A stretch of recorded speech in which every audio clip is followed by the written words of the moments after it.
From the views on the street, we go to bed empty hunger, to the blaring horns of a hustling city, the loudest voices of the common man got a medium to be heard. This particular administration, they were coming unprepared. It's not a bad thing to renovate the president's lawn. Through top-notch programming, unbiased reportage of news, sports, business, entertainment, and cultural documentaries, Voice of the People 90.3 FM became a symbol for 21st century media. And now, a new baby is born. Voice of the People Television, VOP TV, youthful, full of vigor and penchant for excellence in the continent's media space, exposing the wrongs, applauding the rights, dissecting the news without fear or favor, through factual and accurate stories and contents. Corruption kills three things that makes a society. Representing the interests of the people and giving them a voice. Voice of the People TV is here to stay towards building a fair society. VOP TV, Voice of the People Television, truly a voice for the people.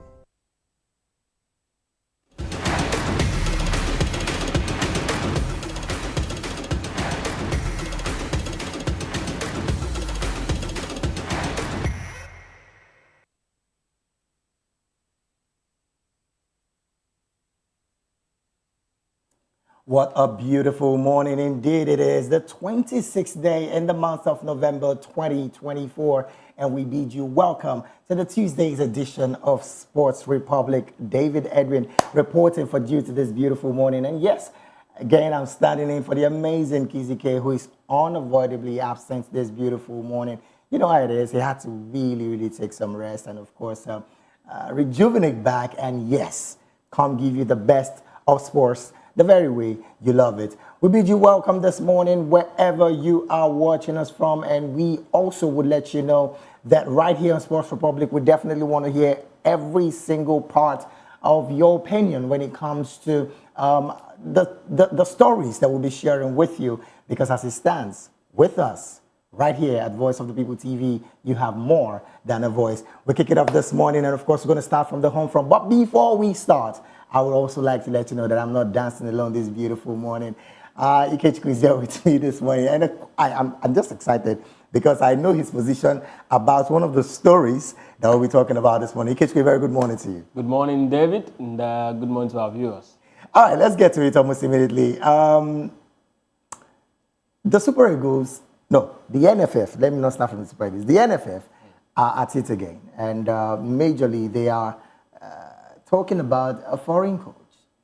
I know your position personally, but let the world and, of course, Nigerians know your position on that before we move to the exact story itself. Okay, so on that, I have no issue with the NFF hiring a foreign coach. I really don't have any issues. Okay. But then if you are hiring a foreign coach, you should bring someone who is bigger and better than Eguavon. You don't bring in a man who is not even in the level, same pedestal with Eguavon, right, just because of his skin color, and then you say you've hired a foreign coach.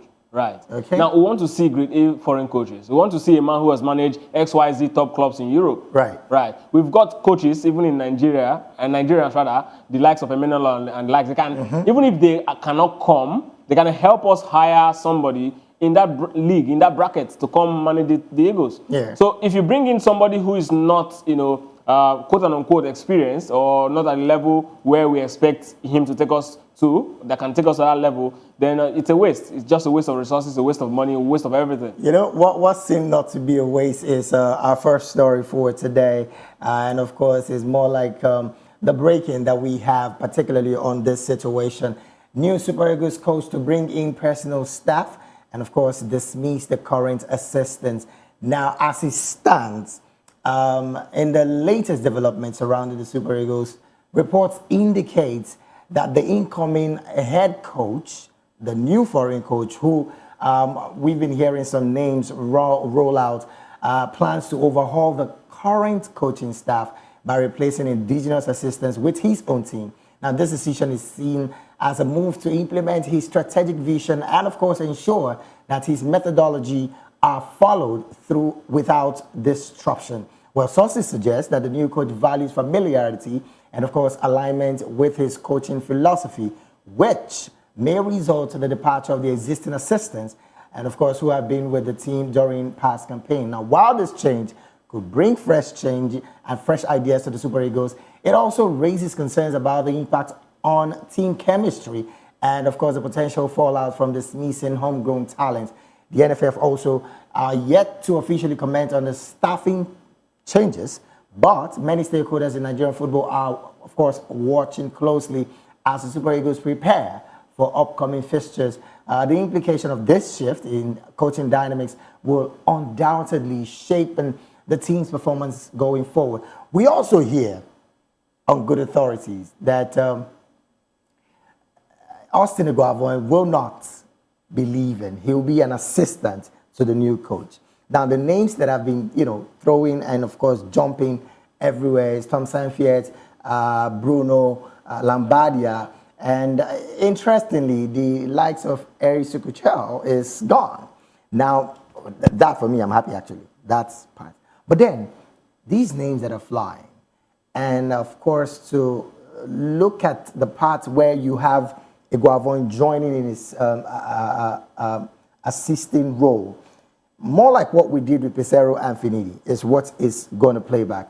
What do you make of this move, basically? So for Pesero and Finidi, I can actually understand. Pesero is bigger than Finidi. Finidi is just so new into the coaching world, so I can understand that part. Very true. But for Eguavoen, who's been long into this job, I don't understand why he chooses to, why he's agreeing to this. Perhaps he may still change his mind. He's the technical director. That's what I'm saying. He has always worked from the back room. Yes. So there's a difference between a technical director and an assistant coach. Very true. So I would prefer him because, see, it is degrading for him. I don't know who, for example, any of these managers who we are bringing. I don't see their profile.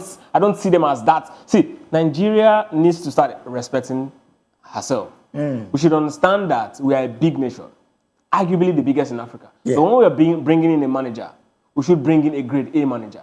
But unfortunately, we've seen countries like... We've not been seeing that happen within Nigeria. That's what I'm saying. We've seen countries like China, Saudi Arabia, that are not even football... You are going too far.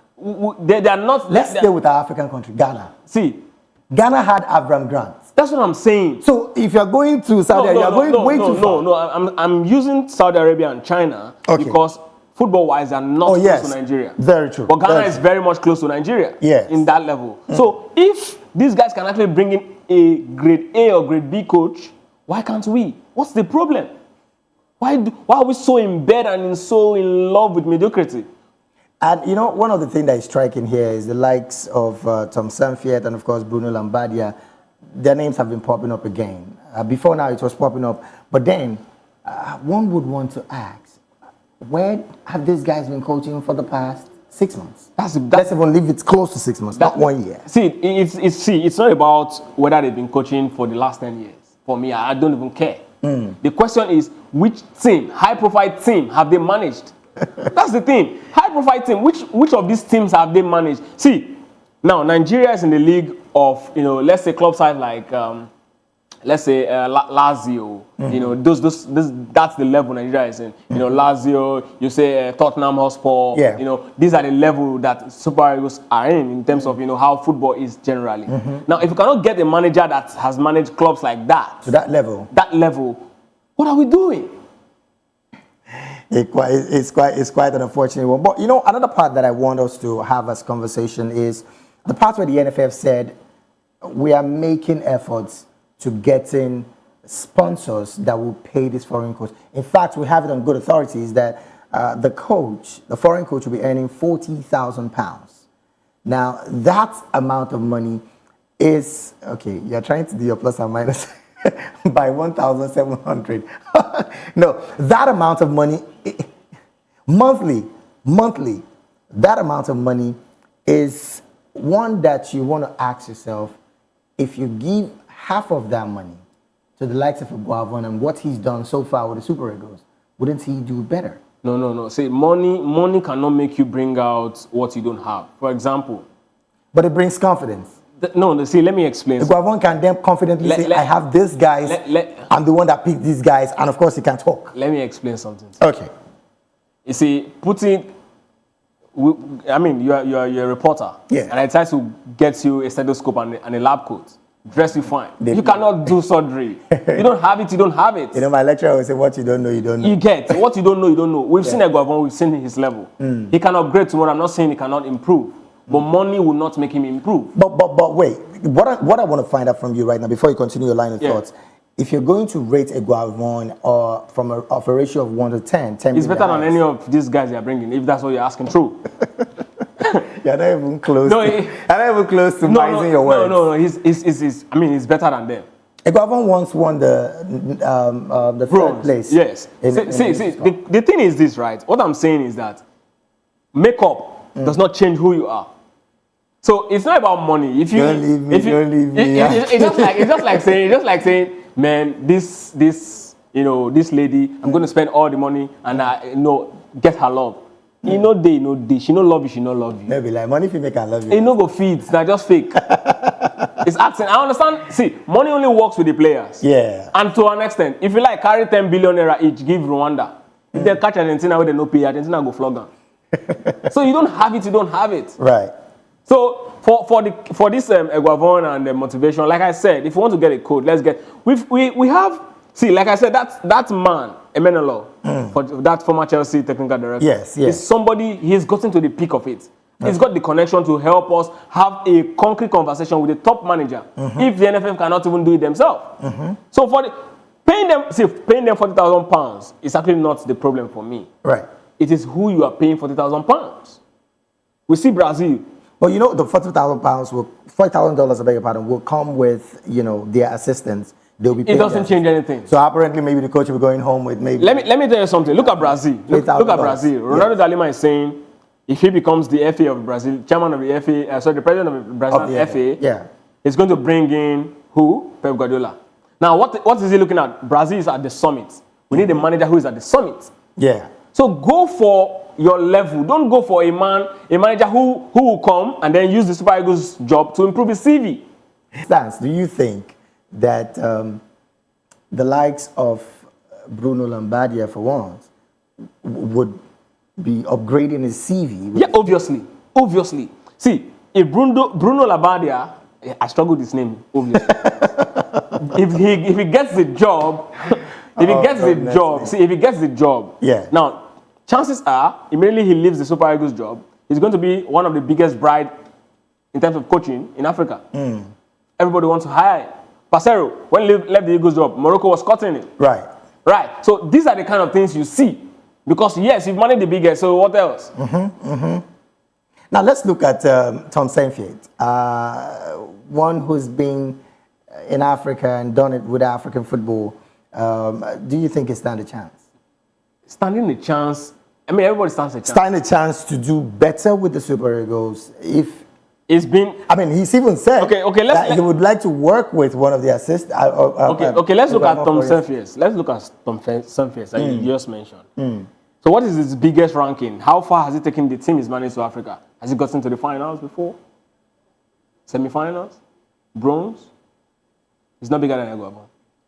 So what conversation are we having around him? You sure don't even want to hear anybody that's... see, at this point, I'm so tired. I'm so fagged out with the way the NFF is handling this coaching matter. Yes. And sometimes I just casually think, maybe they are actually doing this because, they need a man who they can actually control and then get some part of his money. This is what I think. This is right in my head. It's most likely not going to be far-fetched from... So this is what... because if you ask me, I see no reason why, I see no absolute reason why Nigeria will be doing this at this point.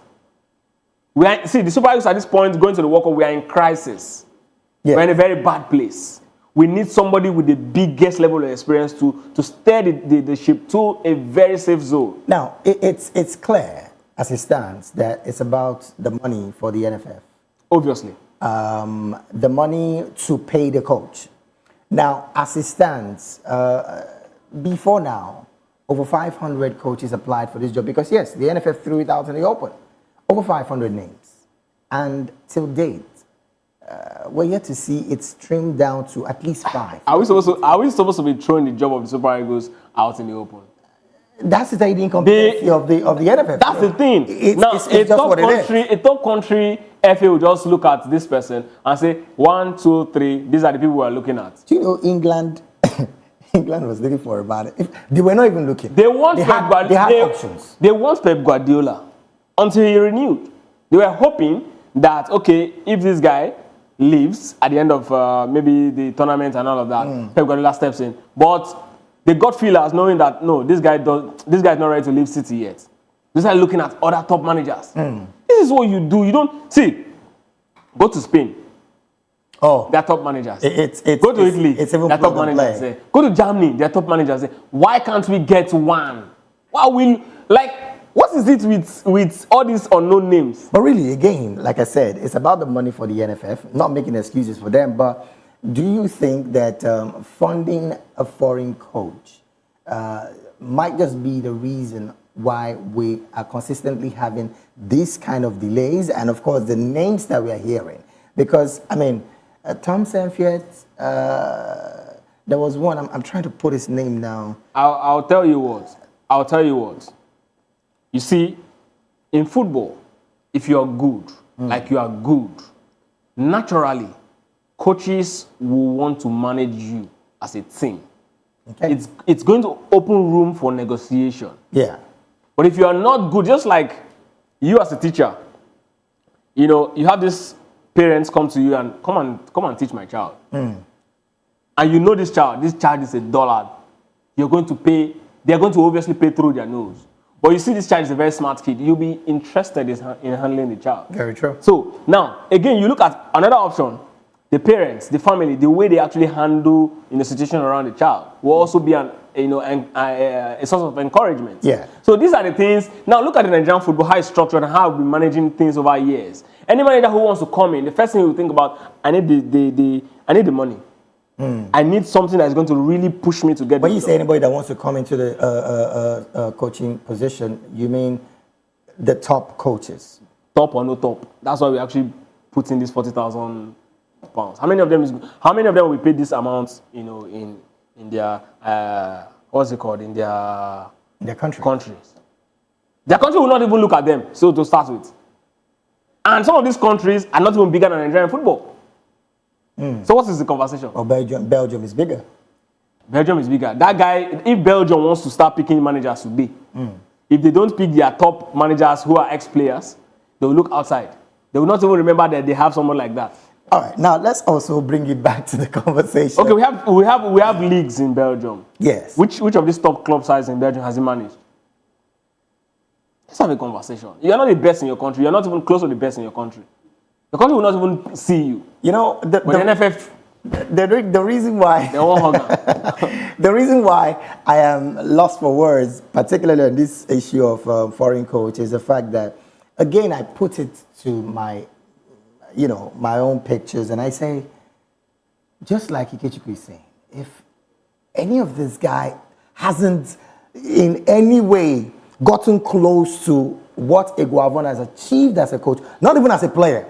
Okay, good. Let's even leave. You can be a terrible player and a very fantastic coach. So let's not have a conversation around play. As a coach, why consistently go for such persons? I mean, if that would be the situation, why not give Iguavon the full support? That's it. For me, I said, if you're not getting a manager that is better than Iguavon, leave Iguavon alone. But then again, you did not answer me the other time. Okay. From a ratio of 1 to 10, how would you rate Iguavon? Against who? Or just Iguavon? Just Iguavon. I'm going to give Iguavon. Okay, so I'm going to assess Iguavon with the Super Eagles. With the Super Eagles and how far it's taking us, this qualifying. So far, yeah. Yes, because he's yet to start the World Cup preparation if he's still going to be the manager. So I'm not going to talk about that. So far, I'm going to rate him a 7 because of how he actually qualified the Super Eagles. I'm going to rate him a 7. I should have rated him higher, but for the last 2 games, I was so disappointed. Don't you think the last 2 games were just him trying to get players to get some games? No. The game against Rwanda was actually important. Against Benin Republic was actually important. And going into that game, I felt so sad because of the way Super Eagles play. See, for me, it's not about winning, losing, and draw. It's about seeing the philosophy of the coach. If you're a Manchester United fan, okay, thank God you're a United fan. Now, He brought that in. the Fergie era, right? Yes. One thing is very prominent. United has swift attackers, Cristiano Ronaldo, Tevez, Rooney. These guys will run you like run you 24 hours. Now, there's something about the United midfield. Carrick, a very calm player, and of course, Paul Scholes with a long thrust. And there was a gist Once you middle. attack United, the transition between the defense and the attack is in the speed of light. Yes. But if you watch Ruben Amorim's first game, United played exactly the same way. I saw that. The transition was so swift. That's exactly what we're talking about. You might not have the players. Let us see that we don't have the players. Okay. All right. We played against Cheetahs of Benin Republic. We had, by stretch, we had fantastic players, better than them. High-profile players, better than what they have. Right? Yes.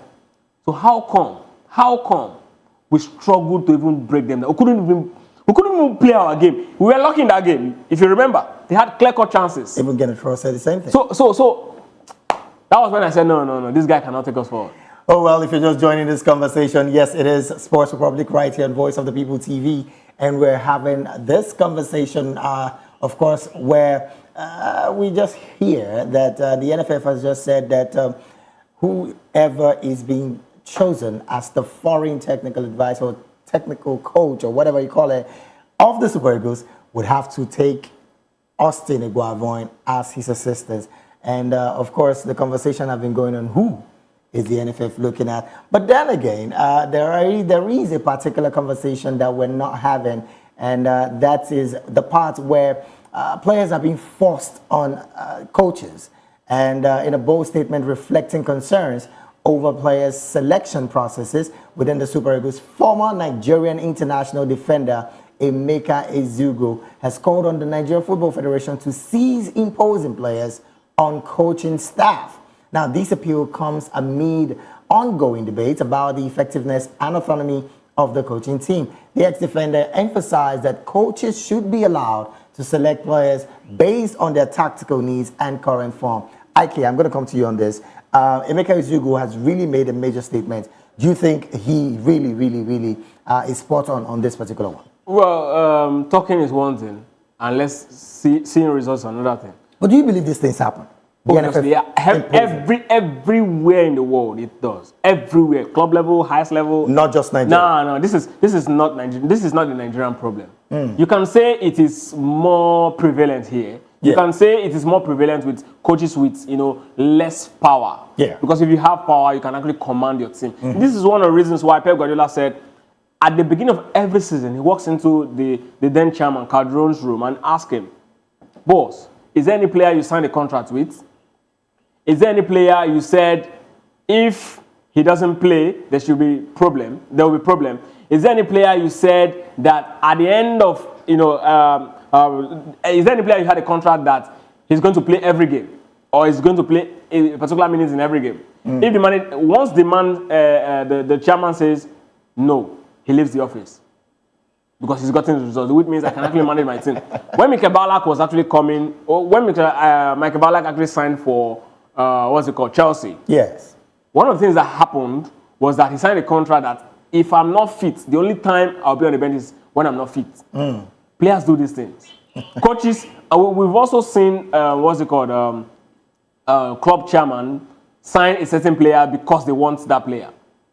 The likes of Karim Benzema was a personal choice of Florentino Perez. Right. So we can look at so many of these things. It happens. It's not a Nigerian problem. But then it is a problem of a manager who is not a world-class or top-class manager. It is their problem. So it hasn't to do with Nigeria alone. All right. Well, I'm just hoping that the NFF would, find a way around it, not overimpose players on. If you are a top manager, they will not impose on you. That's what I'm saying. If you are a top manager, no. If Nigeria signs, for example, a Pep Guardiola, who is going to impose a player on him?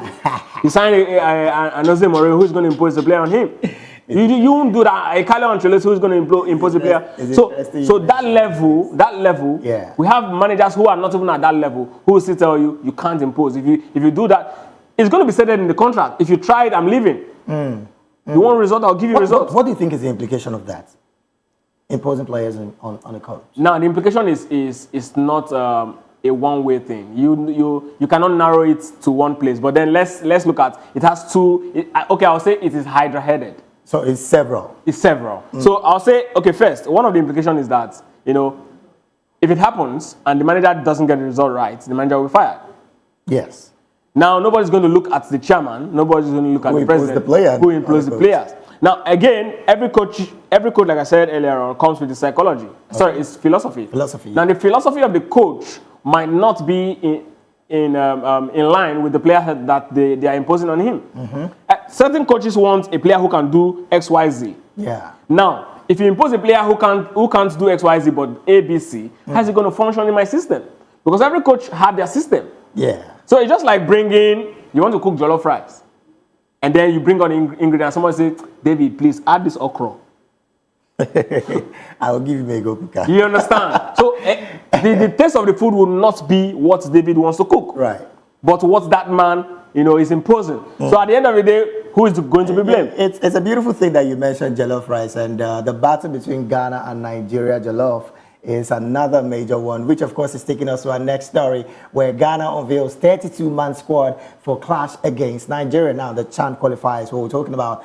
The Ghanaian national football team has announced a 32-man squad as they prepare to face Nigeria in the upcoming African Nations Championship qualifiers. The coach has called up a mix of seasoned players and emerging talents from the local league to strengthen the team's prospects in this pivotal match. Ghana, Nigeria, Jollof, Ghana hasn't been doing well on the continent with their foreign players. They're having the same problem we are having. So, but just that theirs is worse. No. Theirs is worse. So they never won a game. That's what I'm saying. Theirs is worse. I mean, see, let's be very honest with ourselves. Yes.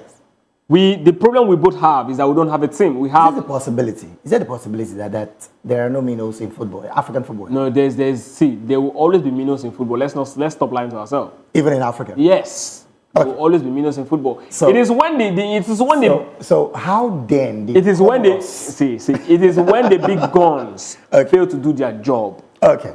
Yes, it is when the big guns fail to do their job that you get this sort of setback or upset or whatever it is you choose to call it. There will always be minnows in football. Just like saying, is there a chance that there will be no poor person? Now there you have it on the screen. That's the 32-man list of the Ghanaian CHAN squad that will be playing Nigeria.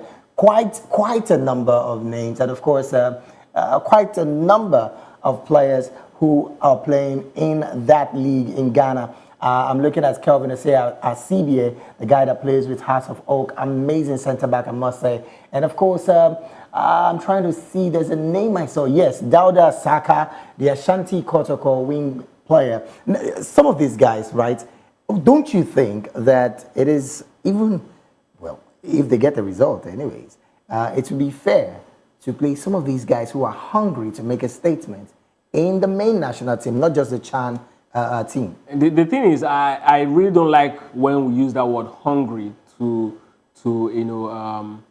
describe players playing in. But there are players that are more hungry. You can actually be hungry and play. You'll be in Europe and you'll be hungry.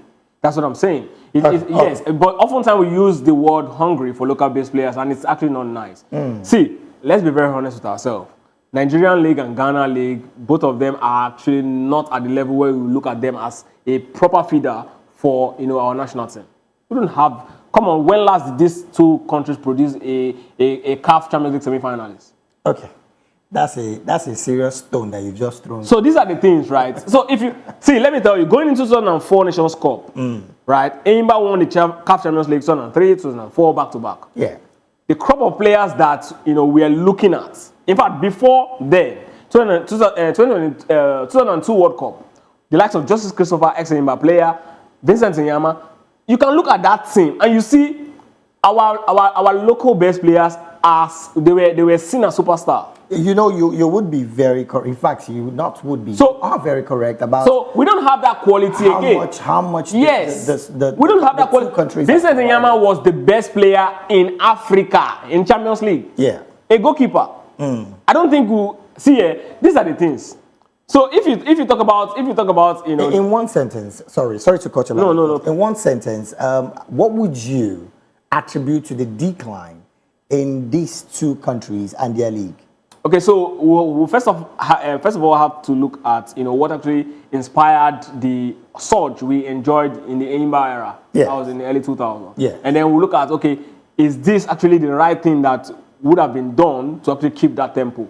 Now by that time we had a governor, of course my governor at the time, Osimhen, who is a man that really loves football. So he invested heavily in the sport, and we saw how Enyimba turned out. Right now, it shows that when there is an appropriate backing, you can get the best out of players. I don't want you to go further. Mamelodi Sundown is another example. So clearly, you've just pinpoint on the exact reason. Let's move to another story quickly, and we'll be talking about the Super Eagles. Interestingly, Sunday Olise have backed Austin Cereze Guavon to secure the 2026 World Cup qualification. Now he's confident of Guavon's ability to guide the team to the 2026 World Cup. In one sentence, Ikechukwu, do you think this would happen if he's given the opportunity to continue and we're not hunting for a foreign coach? Okay, so there's actually no impossibility in football. This is where I'm going to say, okay, it's very possible he can still qualify. But looking at... That's you winning all of your games. You get. So looking at... And if you don't even win all of your games, if you finish second, there's a playoff for that. So then when you play this playoff, win, and then go play intercontinental playoff against whoever team they bring. That's from Europe. And so like the long route. You get. So then the question is not about if it's possible for him. The question is looking at a good manager, right? A good manager sometimes it's difficult to say, really. It's difficult to say. But the thing is, if you are a good manager, right, the way you approach a team, even when you lose a game, people will see. You don't have to win all of the time. Very true. You don't have to win all of the time. All right, let's move from there to another story. And of course, still talking about the Super Eagles. At this point, it's interesting to note that Peter Rufai, the one that a lot of youngsters back in my days were calling Keeper Rufai, a former Nigerian international goalkeeper, has highlighted the unique contribution of Victor Osimhen to the Super Eagles. Well, according to Osimhen, Rufai, he says Osimhen brings a different dimension to the team's attacking strategy, elevating their performance with his exceptional skills and relentless drive. Do you agree with Peter Rufai on this one? Peter Rufai is actually spot on. Osimhen has actually, I think there's something about the team and him. When Osimhen is actually in that team, there's this sort of drive, confidence. And then don't you think there is an over-reliance on one player? I don't think Nigeria, the Super Eagles, actually over-reliant on Victor Osimhen. I mean, look at the last Nations Cup. How many goals did they score? But he was very instrumental. Yes, of course, he's a key player. Ademola Lookman is also a key player, very instrumental. Trusecon was there, very instrumental, best player in that tournament. Okay. So it's not about over-reliance. There's something about him. Some players have presence. Victor Osimhen's got presence. Very. Even when he's not scoring, you see the presence. And these are the kind of things we talk about, energy in the room. His work rate is so crazy. So yes, for that, I give it to him. And I will say Rufai is actually very spot on. All right, let's move on to another conversation. And of course, still talking about the Super Eagles. Now, at this time, Paul Onwachu is the one we'll be talking about. Genk captain has, of course, weighed in on the ongoing comparison between striker Aroko Dari and his predecessor, of course, Paul Onwachu, acknowledging that the scrutiny faced by Aroko Dari since joining the club. The captain emphasized that such comparisons are not only unfair, but also diminish the unique qualities of each player. IK, do you also share this statement? Comparison is a two-edged sword. If not managed properly, it can actually ruin a player. Sure. And of course, can actually push a player to bring his best. That's what happened between Cristiano Ronaldo and Lionel Messi in their time in Spain. No, those ones are just two. No, seriously. They're miles apart. No, see, the thing is, when they got to Spain, the comparison was a drive. We've not seen it before. Okay. Players scoring more than 40 goals in the league, more than one season.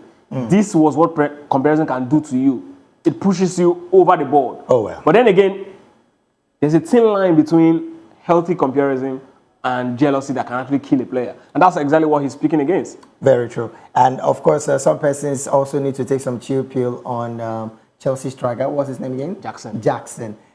Comparing him to Didier Drogba. That's like an abnormality, don't you think?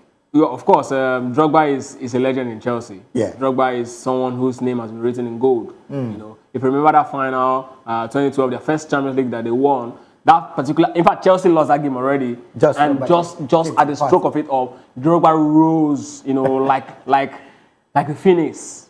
All right, let's move to still talking about Paul Onachu. His current coach, I'm talking about Southampton manager Russell Martins, has provided an important injury update on the forward, revealing that the player is making significant progress in his recovery. The striker has been sidelined due to an unspecified injury, raising concerns about his availability for upcoming fixtures. Interestingly, Paul Onachu in Southampton has not really been getting game time because of injury. Do you think that he would maybe, just maybe, come back anytime soon and do better? And of course, get back the confidence that Paul Onachu is a very good player. The fact that he's so tall, a lot of persons don't even know he's very good with his foot. He's quite very good with his Paul foot. Onachu, Sadiq, who would be your quick pick? I'll pick Paul Onachu now. Okay, let's move to the next conversation. We're just going to get straight to women football, and of course, Edo Queen's Osani. Somebody called her Usnin when I was listening to one commentary in their games. Edo Queen standout player Ugochukwu Usani has earned a prestigious spot in the CAF Women's Champions League Best 11 following an impressive performance during the tournament. IK, quickly, because of our time. Ugochukwu seemed to be an outstanding player for Edo Queens, getting that first 11. Yes, of course. So sad that, you know, a lot of attention is not being paid on the female sport because, of course, the level of money that is in the sport. Again, Nigeria is one of those, in fact, arguably the biggest country in African football when it comes to female. Other countries can actually rise and fall, but Nigeria has got that steady growth in football. So we expect a lot of from our girls to actually keep doing this and then keep bringing out the best in them in the continent. It's so good that they've introduced this female CAF Champions League. Oh yes, credit to Musepe. It's really going to really help develop female African football, because see, just playing in the league and waiting for the Nations Cup is actually not healthy. But look, when you play consistently, it improves your game, and that's exactly why the Europeans have an edge. But that's why I say, if you bring in a businessman who understands business, then definitely you see that this who understands business into sport. Yeah, you definitely see growth. You definitely see more sponsors coming in, and that's exactly what he's doing with this female CAF Champions League. Oh well, we definitely would be keeping our eyes on this player, and of course we know that she's going to be an outstanding player for the Super Falcons in the nearer days. But then let's also give credit to Musepe, who really did an amazing job introducing the CAF Champions League for women. But then we're still talking female football. Oshoala remains a key figure for the Super Falcons. Now, who's coming out to say this? The coach, Justin Madugu. He's come out to say, hey, you guys don't look away from Oshoala. She is an amazing player and a key player for us. And we definitely would always want to have her with us. What do you make of the statement by Magudu in one sentence before we move to another conversation? Oshoala is like, at this stage of her career, she's like, the time we're enjoying Kanu, when we know that he's really not, the leg is no longer there, but we just make use of his brain, bringing Kanu in just next 15 minutes, and of course he does the magic. So this is exactly what Oshoala represents at this point: inspiration, experience, lead the girls right, and of course give them confidence in the dressing room. And that's exactly what she's been doing. So I understand what the coach is saying. Sometimes a player might not play, but his presence in the team actually, increase and inspire the team. All right, let's quickly take this very short break. When we return, we'll be talking about somebody says the king of all tournaments, but then the World Cup is the king of all tournaments as far as I'm concerned. We'll be talking about the Champions League when we return. Champions League night is tonight, and we have so much lined up for you. That and more after this quick break. Stay with us.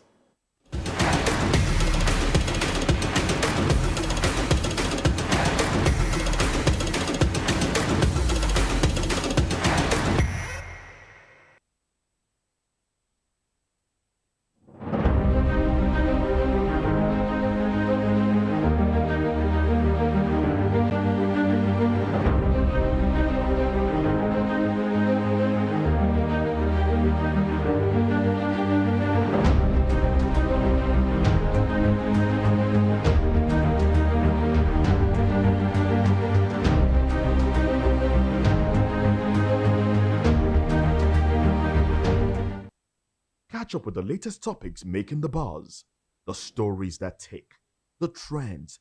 Let's let you in on why they are trending, from politics, entertainment, business, lifestyle, and more. Analyzing the trending stories with top eyeballs.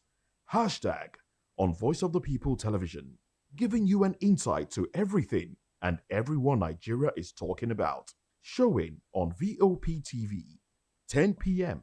Monday to Friday. Hashtag if it's trending, we bring it on.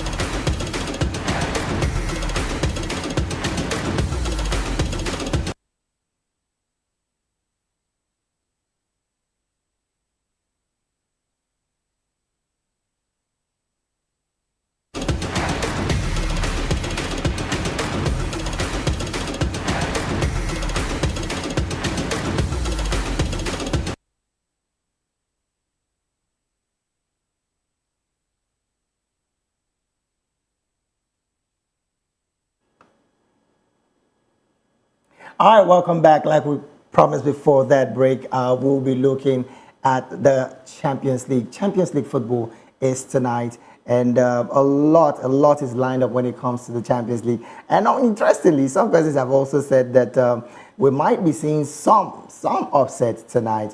Would that happen anytime in this night's football game? We might be seeing some major upsets, and of course some determined team doing an amazing job. All right, well, let's get to it almost immediately. Champions League football. First off, we're starting off with the fact that Harry Kane is saying that his team seems super ready, and of course extremely ready for the conversation of getting the remaining win for the club. Do you think this is very possible? It depends. It depends because, see, sincerely, I really don't have that much trust in Vincent Kompany. I don't know why, but he's yet to really convince me. Maybe in Bundesliga, where Bayern Munich are the overall heavyweights there. Yeah. But then in the UEFA Champions League, he's really had a slow start. Perhaps that's why I'm saying this. And going to their game tonight against the people, the same team they played against in the UEFA Champions League final in 2020. You remember it was PSG and Bayern Munich. Maybe they might want to fancy their chance against Luis Enrique's men, but so far I'm not yet convinced in the UEFA Champions League. But yes, they've got the quality. I expect them, because they will be at home right there at the Allianz Arena. Yes. I expect them to actually get a 3 point against PSG, who has really not shown that they've got quality ever since Kylian left. That I was really going to ask that. Do you think PSG looks like a team that could give them a run for their money tonight? They look like a team, actually. Experience-wise, this is where the job of a coach, is very pivotal. Luis Enrique is way more experienced than Vincent Kompany. Okay. So he can actually outclass him in this particular game. In terms of quality, Bayern Munich's got the quality. But yes, a coach cannot work in isolation. It's just like having the best set of tools, but you don't know how to use them. Okay. And I have the expertise, the required expertise, but don't have the best set of tools. So it's going to be a game of who is going to blink first.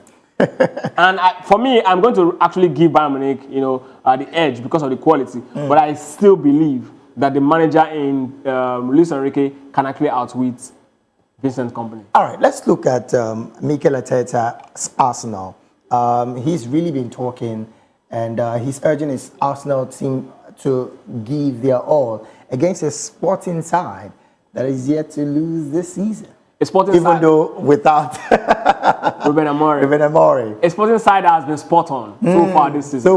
They've been in an impressive form. Yeah. A Sporting side has shown that, yes, we don't have to be a FC Porto, we don't have to be the Benficas of this world. We can actually be ourselves and actually torment the whole of Europe. Yeah. A Sporting side that actually, did the English champions dirty in their last encounter against an English side. Talking about Manchester City. A Sporting side with the most informed striker in Europe, talking about Victor Gyökeres, the biggest bride that everyone wants to marry And the guy scored 24 goals in 17 appearances so far this season. He's been on fire. And Arsenal has been talking about him. You know, David Raya, Arsenal goalkeeper. You know, Mikel Arteta was trying to shy away from the conversation where reporters were asking him about the guy.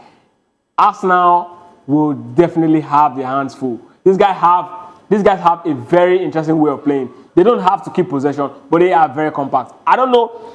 Arsenal, just like Manchester City, naturally struggle against a low block side. So I want to see how much of an impact they're going to have against this side that's also a low block side, and they've got a very, very terrible, you know, attacker in Victor Gyökeres. Is an attacker that is a scorpion that can sting you. You know, see, when they were talking about this guy, you know, I'm looking at the coach himself. Sorry, the goalkeeper talking about David Raya. Yeah, he was saying that Victor Gyökeres is one man who is very good with his runs behind defense and is quite dangerous in a 1v1 situation. So this particular game against Arsenal, I know Arsenal has got, you know, what it takes to actually, you know, tame them in the middle of the park. Yeah. But when Arsenal attack, they should be very careful because their transition is as deadly as, you know, the bite of a black mamba. I hear some of the guys on the back screaming, yes, he's an Arsenal fan. But in any way, do you think that Arsenal would or might have an edge against this Sporting side that, without mising words, have been outstanding this season? Okay, so far, right, Sporting Lisbon has shown that the Valade Stadium, that's the Estadio Jose Avalade Stadium, is a very, very terrible ground. After what they did to Manchester City, every team going there will be very careful. You know, Victor Gyökeres put 1, 2, 3 past, you know, Manchester City, and Arsenal, who have been runner-up for the last 2 seasons against Manchester City, should know better that going into an encounter like this with a team that did this to the reigning champion of England, if you're actually going to give one before, you have to make it 3. All right, let's look at another interesting game of the night, and that would involve our own Samuel Chukwueze's AC Milan, who's also been having some quite fair game against a Slovenian side. That's about the first game of the night. No, AC Milan is actually not playing today. It's Inter Milan, actually. No, both of them are playing today. Both of them are playing. AC Milan is playing away, Inter Milan is playing home. Now, these are the games that, you know, we have lined up today. Okay, Inter Milan is playing San Siro. Yes, Inter Milan is playing San Siro. Inter Milan is playing San Siro. AC Milan is going away to the Slovenian side. Do you think that AC Milan can pick something with this result? AC Milan is, they've got the quality and they are bigger than this team they're actually up against. Yeah. Now the question is, can they actually hold their own going away from home? There you have it on the spread. That's a very big question. Yeah. Against the Slovan side. Okay, so the thing is, AC Milan has really not been the same AC Milan they've been so far, you know, in the past couple of years. But the likes of Rafael and Chukwueze and other players, Pulisic and co, they've really upped their game this season. So getting a result, a favorable result in Slovenia is actually a very, very possible task to get. I mean, these guys are actually not, you know, in the top 20, in the top 50 top club size in Europe. Yeah. So AC Milan should be able to at least get a draw, particularly from that particular encounter. Barcelona had a late minute draw against Celta Vigo. Would they do the needful against a French Brest side? It was actually a red card that actually caused the equalizer. Oh, got red card or no red card? No, of course. We have to actually look at the game. They went one man down. There are some teams that played one man down and still held their own. I agree with you. See, if you follow La Liga very well, you know that the team they were up against is a natural turn in the flesh of Barcelona. Oh, yeah, definitely. Now going one man down in that particular game, and the person that went out is a key player. They are number 6. Talking about the new revelation of that team, Casado. It says a lot. Yeah. You know, it's not an excuse. I'm not making an excuse for them, but that squad is quite young. So maybe at this level, they might not really know how to manage a game at that stage. So would they get a result against Brest? Of course. All right. It's at the Camp Nou. So they will definitely be looking at to compensate their fans for the draw. Victor Boniface Bayer Leverkusen against RB Salzburg. Okay, Salzburg. Salzburg.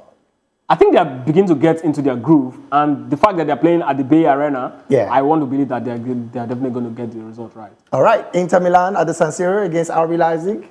And a very interesting game, trust me, a very interesting game. But the San Siro is a fortress. Inter Milan has shown that you cannot come here and just get any result. You have to be very good. The big question is RB Leipzig very good?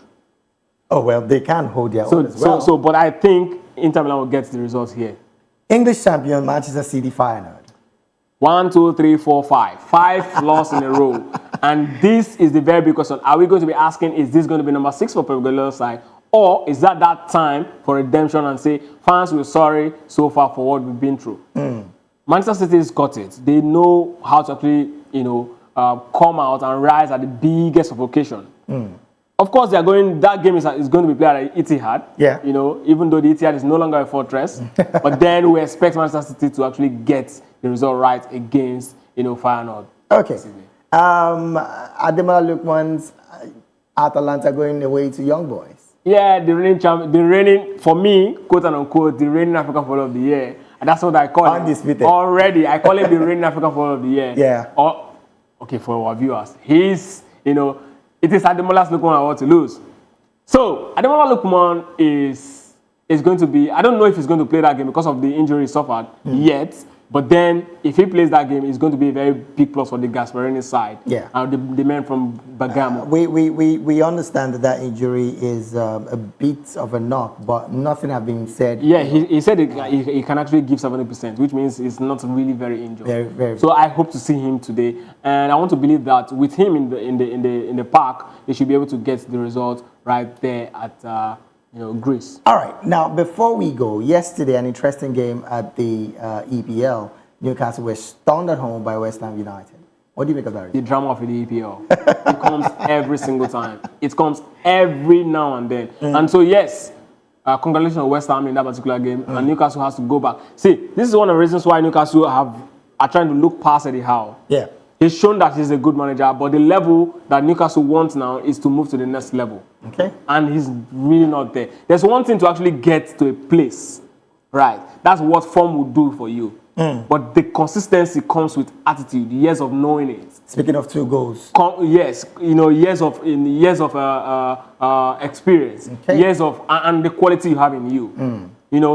He's taking Newcastle as far as he can take them. All right. Moto, you don't get petrol. No, if you put 1 liter for your moto, if you run from here, go Ibadan. Interesting. Well, Asian Champions League yesterday, Cristiano Ronaldo had a double in that game, pushing his team out on the side to the quarterfinal.